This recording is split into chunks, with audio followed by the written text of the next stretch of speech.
Thumbnail দেখে অবাক হইও না।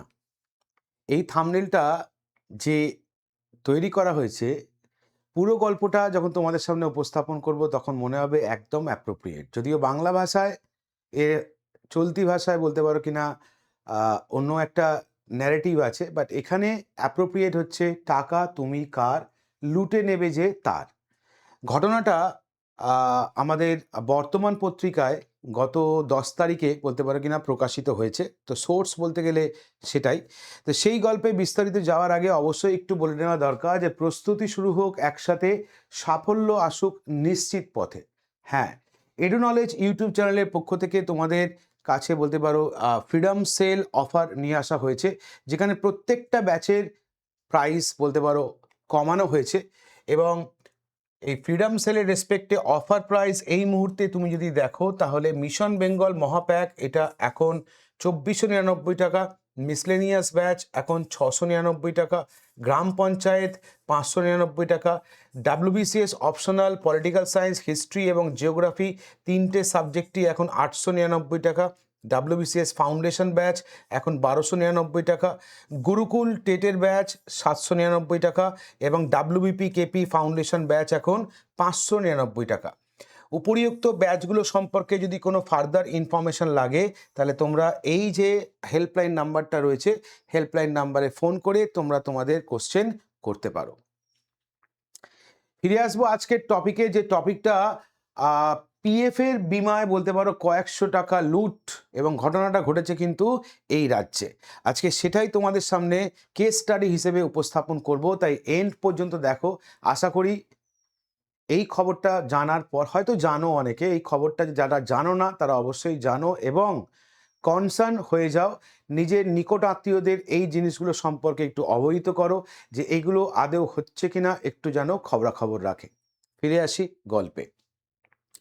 ঘটনাটা কোথাকার? ঘটনাটা হচ্ছে কিনা জলপাইগুড়ি। হ্যাঁ, পশ্চিমবঙ্গের একটা অন্যতম জায়গা জলপাইগুড়ি। সেখানকার পিএফ দুর্নীতি নিয়ে বলতে পারো আজকের এই ভিডিওটা। আমরা জানি প্রভিডেন্ট ফান্ডের ক্ষেত্রে কিনা তিনটে মূল বলতে পারো কিনা পিলার রয়েছে বা সুবিধা রয়েছে, তাই না? প্রভিডেন্ট ফান্ডে এমপ্লয়ি বেনিফিট যদি আমরা দেখি তাহলে এক হচ্ছে পিএফ এর টাকা হলো, এক হচ্ছে পেনশন, আর এক হচ্ছে কিনা ইডিএলআই লাইফ ইন্স্যুরেন্স জীবন বীমা হলো। একমাত্র কর্মরত কর্মচারীদের জন্যই বলতে পারো কিনা এই তিনটে সুবিধা দেওয়া হয়। তাহলে যারা বেসরকারি কোম্পানিতে চাকরি করে তাদের ক্ষেত্রে বলতে পারো কিনা এই তিনটে সুবিধা দেওয়া হয়। কি কি না, এক পিএফ এর টাকা, দ্বিতীয় হচ্ছে কিনা পেনশন, আর তৃতীয় হচ্ছে ইডিএলআই লাইফ ইন্স্যুরেন্স বা জীবন বীমা। শুধুমাত্র যারা অ্যাক্টিভ এই মুহূর্তে কর্মরত তাদের ক্ষেত্রে কিনা এই তিনটে সুবিধা আমরা দেখে থাকি এবং এই তিনটেকেই প্রভিডেন্ট ফান্ডের মূল পিলার বলা হয়। এবার প্রশ্ন যেটাকে কেন্দ্র করে সেটা হচ্ছে কিন্তু এই ইডিএলআই লাইফ ইন্স্যুরেন্স স্কিম বা যেখানে কিনা বলতে পারো এই কারাপশনটা হয়েছে।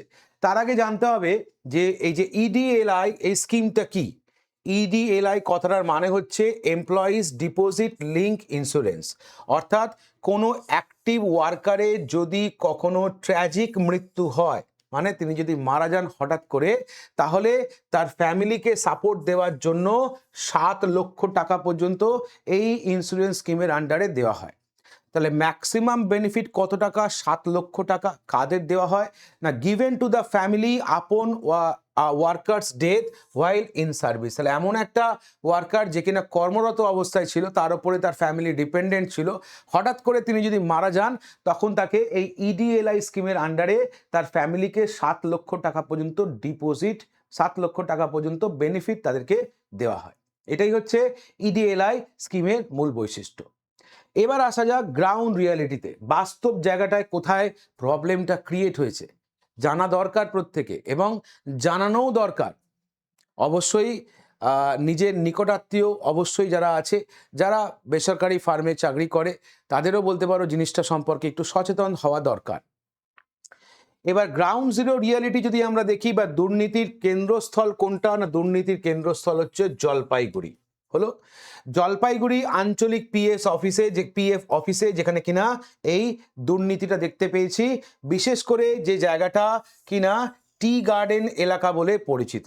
তাহলে জলপাইগুড়ি টি গার্ডেন এলাকা বলে পরিচিত যে জায়গাটা, সেখানেই বলতে পারো কি না দুর্নীতি ধরা পড়েছে বা দুর্নীতির আখড়া তুমি এটাকেই বলতে পারো। কিভাবে না, এই যে চরম প্রতারণাটা হয়েছে, কিভাবে হয়েছে যদি তুমি দেখো তাহলে অবশ্যই রাগ ক্ষোভ মানে চরম আকারে চলে যাবে যাকে বলে। কিভাবে দুর্নীতি হয়েছে দেখো, যে সমস্ত ওয়ার্কার যারা কিনা লিভিং মানে এখনো জীবিত, তাদের কিনা নকল মৃত্যু মানে তাদেরকে মৃত বলে ঘোষণা করে দেওয়া হয়েছে, এবং এটা হয়েছে একদল অসাধু কারবারি বা অফিসিয়াল কারাপ্ট অফিসিয়ালদের মাধ্যমে।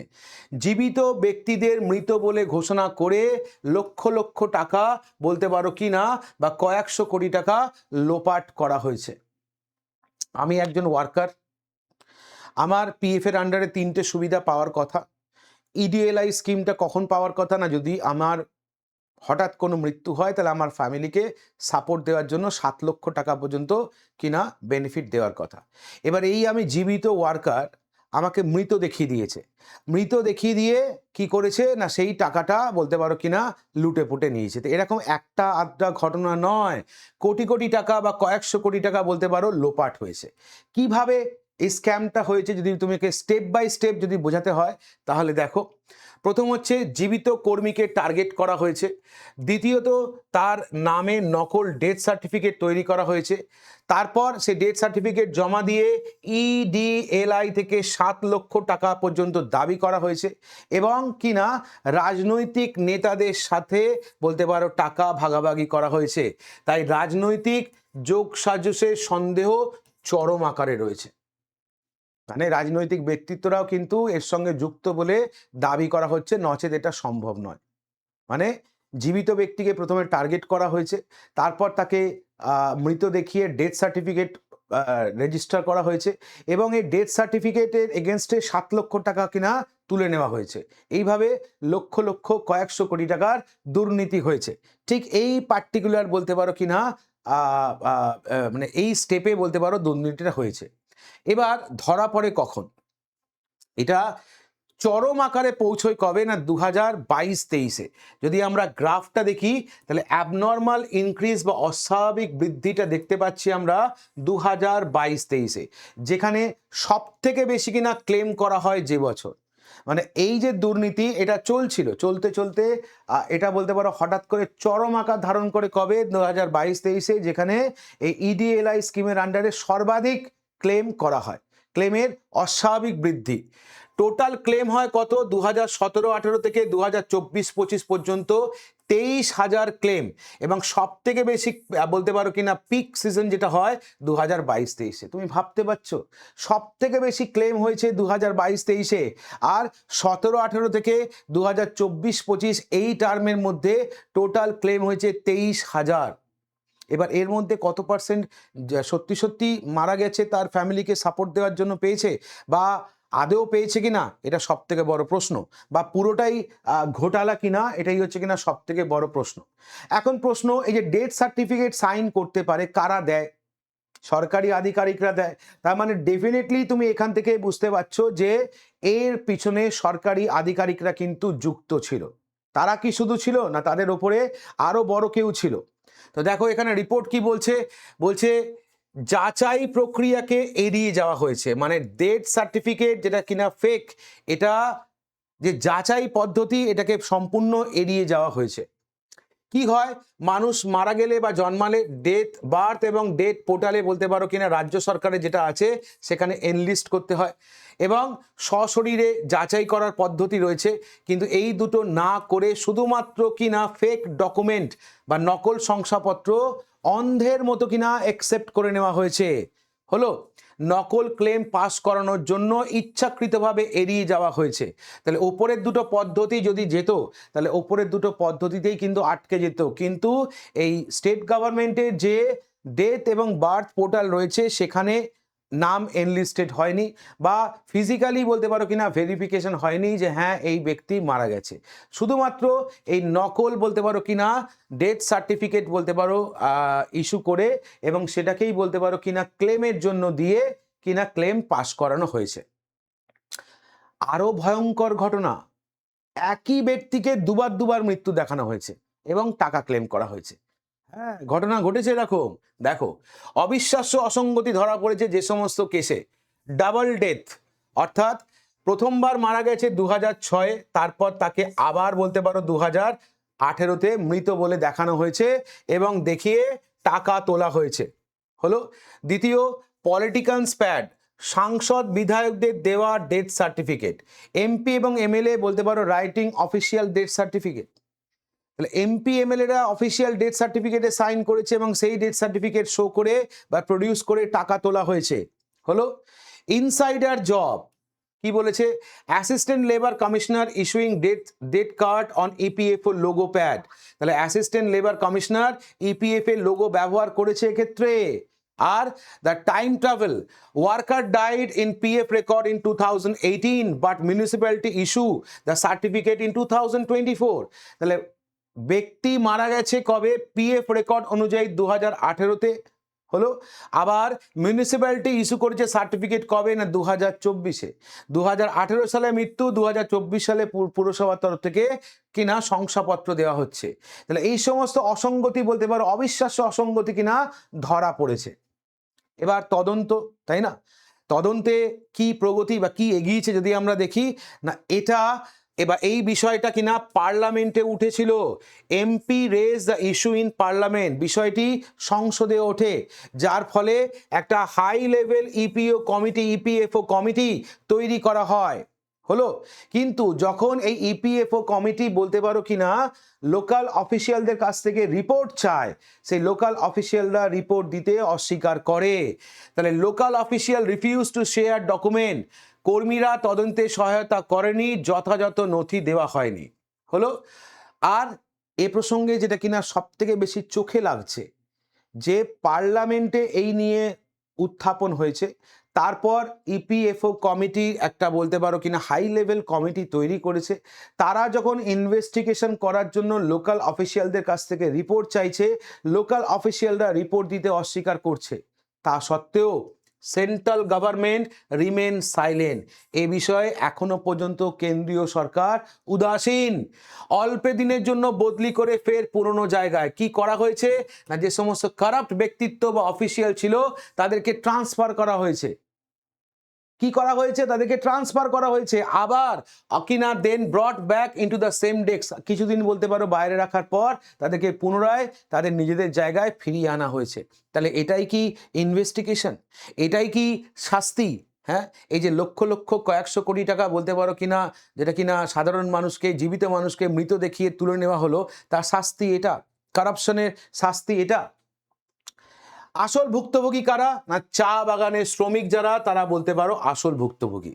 হলো দে বিকাম স্কেপগোট, চা শ্রমিকদেরই বলতে পারো বলির পাঠা করা হয়েছে। তার কারণ কিনা জীবিত কর্মীদের মৃত দেখিয়ে টাকা তুলে নেওয়া হয়েছে, তাই তারা পেনশন পাচ্ছে না। এবার প্রবলেমে কারা, প্রবলেমে হচ্ছে চা বাগানের অরিজিনাল শ্রমিক যারা, তারা। তাদেরকে তো মৃত দেখিয়ে দিয়েছে, মৃত দেখিয়ে দিয়ে ইডিএলআই এর তরফ থেকে তোমার ক্লেম তুলে নিয়েছে, নেওয়ার পর তারা জানেই না তাদের নামের এগেনস্টে এত বড় কারাপশন হয়ে গেছে। ওকে, এবার তারা যখন পেনশন ক্লেম করছে, পেনশন আটকে গেছে, তারা তো পেনশন পাচ্ছে না, মৃত তো কেন পেনশন পাবে, তাই না? তাহলে সব থেকে বেশি বলতে পারো ভুক্তভোগী কারা না, এই চা বাগানের শ্রমিকরা। Living worker are now deny their rightful pension because they are officially categorize as dead to steal EDLI money. Living worker are now deny their rightful pension. যারা জীবিত তারা বলতে পারো পেনশন পাচ্ছে না, আসল ভুক্তভোগী চা বাগানের শ্রমিকরা। আর যদি আমি দুর্নীতি ত্রিভুজ দেখি কিভাবে হয়েছে, হলো এই প্রসঙ্গে অবশ্যই সেন্ট্রাল গভর্নমেন্টের ইনভেস্টিগেশন দরকার। তাহলে একদিকে নকল নথি, দ্বিতীয় অসাধু আধিকারিক এবং তৃতীয় অসহায় চা শ্রমিক যারা কিনা ভিকটিম। তাহলে নকল নথি এবং অসাধু আধিকারিকদের যোগ সাজেশে বলতে পারো কিনা অসহায় এই চা শ্রমিকরা আজ বলতে পারো শিকার, তারা তাদের ন্যায্য পেনশন থেকে বঞ্চিত। তাই এই প্রসঙ্গে অবিলম্বে বলতে পারো সেন্ট্রাল ইনভেস্টিগেশন প্রয়োজন। হলো তাহলে কেমন লাগলো আমাদের এই ভিডিওটা অবশ্যই কমেন্ট করে জানাবে। তোমাদের যদি কোনো বক্তব্য থাকে তাহলে অবশ্যই আরও একবার হেল্পলাইন নাম্বার এখানে বলা থাকলো, যে হেল্পলাইন নাম্বার দিয়ে তোমরা তোমাদের ব্যাচ রিলেটেড টেকনিক্যাল রিলেটেড যে কোনো সমস্যার সমাধানের জন্য ফোন করতে পারো। আমাদের ওয়েবসাইট www.eduknowledge.com, আমাদের অ্যাপ অর্থাৎ এডুনলেজ অ্যাপটা তুমি প্লে স্টোর থেকে বলতে পারো কিনা পেয়ে যাবে। সেখান থেকে অ্যাপ ডাউনলোড করো এবং নিজের পছন্দ মতো ব্যাচে এনরোল করো। বর্তমান পত্রিকা থেকে আমরা যে খবরটা তোমাদের সামনে উপস্থাপন করলাম, এরকম আরও খবর দেখতে থাকতে অবশ্যই কিন্তু যোগ রাখতে হবে আমাদের এডুনলেজ চ্যানেলের সাথে। তাই আজ এ পর্যন্তই, দেখা হবে আবারও একটা ভিডিও নিয়ে তোমাদের সাথে, তোমাদের সঙ্গে। Thank you.